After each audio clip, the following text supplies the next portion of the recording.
എന്താ പറയുന്നത്, നമ്മൾ സിനിമ കാണുന്നു, കൂടുതൽ കാണുന്നു എന്നുള്ളത് കൊണ്ട് നമ്മുടെ ശീലം മാറും അല്ലേ. നമ്മൾ പറഞ്ഞത് നമ്മളെങ്ങനെയാണോ വായിച്ചുകൊണ്ടിരുന്നത് അതാണ് ഞാൻ ചെയ്യുന്നത്. ഇപ്പം നമ്മൾ എന്താണോ കാണുന്നത് ആ കാഴ്ച നമ്മളറിയാതെ തന്നെ നമ്മുടെ ഫിലിം മേക്കിംഗ് എല്ലാം ആ രീതിയിലോട്ട് മാറും. അത് സംഭവിക്കുന്നുണ്ട്. ഇപ്പോൾ ഞങ്ങൾക്ക് OTT വലിയ കാര്യമാണ്, അല്ലെങ്കിൽ ഒരുപക്ഷെ നായായിട്ട് ആരും അറിയില്ലായിരുന്നു. കാരണം കൊറോണ സമയത്ത് തിയേറ്റർ അടച്ചുപോയി, ഷോ രണ്ടാമത്തെ ആഴ്ച പോയതാണ്.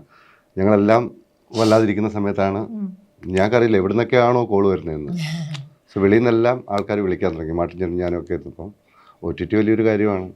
അതാണ് നായട്ട്. ഇപ്പോൾ നായട്ട് വന്നു കഴിഞ്ഞിട്ട് ചിലപ്പം ഇവിടെ ആർക്കും അറിയില്ലായിരുന്നു. പക്ഷെ OTT, that is a power of OTT. ഇപ്പോൾ OTTയിലെ നായട്ടിന്ന് പടം വന്നു കഴിഞ്ഞിട്ട് people in the north started calling and they say അയ്യോ ഇങ്ങനത്തെ ഒരു പടം ഉണ്ടല്ലേ. So they started watching such films.